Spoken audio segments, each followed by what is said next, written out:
नमस्कार मित्रांनो, ही आहे मालवण बीचवरची जेट्टी. ज्या जेट्टीवरून आपण जाणार आहोत सिंधुदुर्ग किल्ल्यावरती. हा दिसतोय तो हा सिंधुदुर्ग किल्ला आहे. इथे आहे हे तिकीट घर. या तिकीट घरात आपण जाऊन इथे तिकीट काढणार आहोत. तर एका पर्सनचे जाऊन येऊन रिटर्नचे ₹100 तिकीट आहे. इथून पुढे गेल्यानंतर इथे आपल्याला लाईनमध्ये उभं राहावं लागतं आणि इथून लाईनमध्ये उभं राहिल्यानंतर अशा प्रकारे आपल्याला बोटीत बसून सिंधुदुर्ग किल्ल्यावरती जावं लागतं. आहे सिंधुदुर्ग जाण्याकडचा हा बोटीचा प्रवास आणि एका बोटीमध्ये साधारण 34 लोक बसतात. खूप सुंदर प्रवास आहे हा इथे आणि अप्रॉक्स त्या जेट्टीवरून सिंधुदुर्ग किल्ल्यापर्यंत पोहोचण्यासाठी तुम्हाला 15 ते 20 मिनिटं लागतात.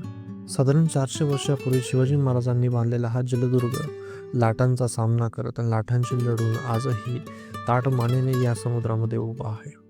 हा आहे या किल्ल्याचा प्रमुख दरवाजा आणि हा किल्ला बघण्यासाठी एका व्यक्तीचे साधारण तुम्हाला ₹5 हा चार्ज आकारला जातो.